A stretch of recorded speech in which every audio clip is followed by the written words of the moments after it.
Eh bien, vous connaissez les éditions Eclectica depuis quelque temps. On avait eu Christine Barras avec son ouvrage sur la fessée, et puis Geneviève Bifiguère avec ses eaux dormantes. Aujourd'hui, nous avons Barbara Polla. Barbara Polla, on la connaît à Genève et dans le monde, aux États-Unis, en Angleterre sans doute, à Paris en tout cas.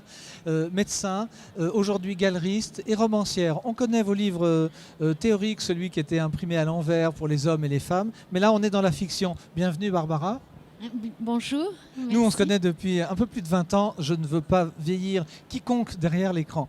Dites-moi, Barbara Polla, Troisième vie, c'est un roman futuriste, entre guillemets, si on en juge pour la couverture.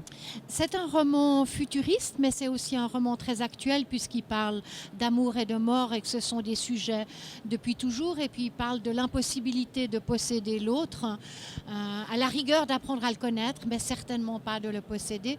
C'est aussi un sujet, disons, Éternel. éternel. Éternel. Quand vous écrivez la fiction, mais vous parlez déjà comme on parle en académie, d'où à cause de votre formation certainement. Est-ce que vous arrivez à faire la part de l'autre, c'est-à-dire il y a vous, mais il y a celle qui écrit? Je crois que fondamentalement, je suis celle qui écrit. Et en fait, je dirais que plus que jamais, je me sens proche de moi-même, en fait, dans cet habit de romancière que vous semblez distinguer des autres habits Il me semble. que je porte. Oui. Voilà. Oui. Ah bon, merci pour le compliment. On vient de recevoir le livre, c'est classique, c'est un salon. On connaît les éditions Eclectica, elle a des choses très ciblées. Qu'est-ce qui a pointé son regard à Estelle Gita, que l'on salue, sur vous? Alors, en fait, c'est moi qui ai approché Estelle Gita. Le roman est clos notamment grâce au professeur Daniel Monge, qui est professeur à l'EPFL, un grand spécialiste de la bioinformatique. Et mon héroïne, Rebecca, elle est bioinformaticienne. Par ailleurs, le roman se passe en partie à Genève. Et finalement, Denis Duboul, qu'on connaît bien en Suisse romande, un formidable professeur, a écrit une préface émouvante. Et donc, je souhaitais vraiment que ce roman soit publié en Suisse romande. Quelqu'un a établi le contact entre Estelle et moi et les choses se sont faites immédiatement. Quand un éditeur vous dit il ne faut pas changer une virgule, quel plus beau cadeau pour un écrivain que d'être entre les mains de quelqu'un qui aime ce que vous avez écrit. Absolument. Vous avez parlé préface, on en parle rarement. Pourquoi c'est tellement important une préface qui vous touche, vous, l'auteur?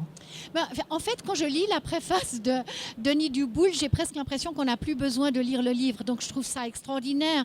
Quelqu'un qui vient justement de ce côté futuriste, qui fait partie du livre, et qui écrit des choses extraordinairement sensibles, qui parle du corps, qui parle du parfum des citronniers de Ravello, qui est l'autre côté du roman dans sa duplicité. Donc le fait que quelqu'un de ce niveau-là est tellement bien intégré ce dont je parle, c'est un cadeau, c'est un vrai cadeau. Votre parcours médical vous a fait approcher la médecine futuriste ou une approche différente de l'individu? Oui, absolument. C'est vraiment lié à mon activité en médecine et en sciences. J'ai assisté à une conférence formidable sur la bioinformatique. Je vais à l'EPFL. Je veux dire, c'est certain que ma position de médecin est importante dans ce livre, de médecin, de scientifique, peut-être même plus que de médecin. Mais il y a aussi le corps. Et là, on revient au médecin. Le corps m'importe infiniment. Il m'importe parce que quand on est médecin, on a meilleur temps d'aimer le corps. Sinon, qu'est-ce qu'on soigne? On soigne des personnes, bien sûr, mais elles viennent avec leur corps. Et puis, le roman est aussi un roman d'amour de corps, un roman érotique, pas seulement un roman futuriste, mais un roman où la chair et la matière jouent un rôle fondamental. Et vous n'avez pas craint de tomber dans des ornières? Vous avez prononcé quelques mots catastrophes en matière d'édition, le érotique, l'histoire d'amour, etc. Les grands thèmes. Non, vous y allez franchement? Même pas peur. Le thème du Salon du Livre... Ça, c'est pour Isabelle Falconier, la présidente du Salon. Tout à fait. Le thème du Salon du Livre, donc ça veut dire qu'en liberté d'expression, on a peur de rien à écrire. Ça ne veut pas dire qu'on écrit n'importe quoi, mais ça veut dire qu'on peut tout écrire. Et pour moi, l'érotisme est très cher. Je trouve que d'écrire un texte érotique est quelque chose d'extrêmement difficile. Je trouve que c'est un peu l'exercice de plume qui ressemble à écrire un joyau, parce que si c'est pas joli, ça peut être affreux.